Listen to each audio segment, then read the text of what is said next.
Welcome to festival weekend. నవరాత్రుల్లో last 3 days నేను ఇంట్లో అమ్మవారిని కూర్చోపెడతాను. సో, దానికోసం కావాల్సిన సామాన్లు తీసుకుందామని బయటికొచ్చేసాను.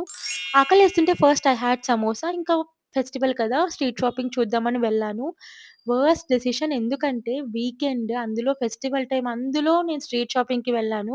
క్రౌడ్ అయితే భయంకరంగా ఉన్నారు. కలెక్షన్ బావుంది. బట్ కుదిరితే వీక్ డేస్‌లో వెళ్ళండి. నా ఫేవరెట్ కోవా బొబ్బట్టు తిన్నాననమాట. ఇక్కడికొచ్చిన ప్రతిసారి తింటాను. ఇదెక్కడ ఏంటనేది మన ఛానెల్‌లో ఆల్రెడీ నేనొక షార్ట్ వీడియో క్లియర్‌గా అప్‌లోడ్ చేశాను. మీరు హైదరాబాద్‌లో ఉంటే ఖచ్చితంగా వచ్చి ట్రై చేయండి. You will love it. And Lulu mall దగ్గరలో ఉంటే అక్కడికి కూడా వెళ్ళాను. ఏదన్నా ఇంట్రెస్టింగ్‌గా ఏదైనా ఉంటే చూద్దాం అని చెప్పేసి. బట్ క్రౌడ్ ఇక్కడ కూడా భయంకరంగా ఉండిన్నారు. ఇవాళ నా షాపింగ్ ఎక్స్‌పీరియన్సే బాలేదు. నైట్ లేట్ అయిపోయిందని చెప్పేసి ఫుడ్ కూడా ప్యాక్ చేసుకొని ఇంటికొచ్చేసాము. వెళ్ళిన పని పూజ సామాన్ల షాపింగ్ అయితే అవ్వలేదు. కనీసం రేపన్నా చేసుకోవాలి. అవును. మీరింకా సబ్స్క్రైబ్ చేసుకోకపోతే ప్లీజ్ చేసుకోండి కదా! Because we are almost 1,000 family and thank you for watching.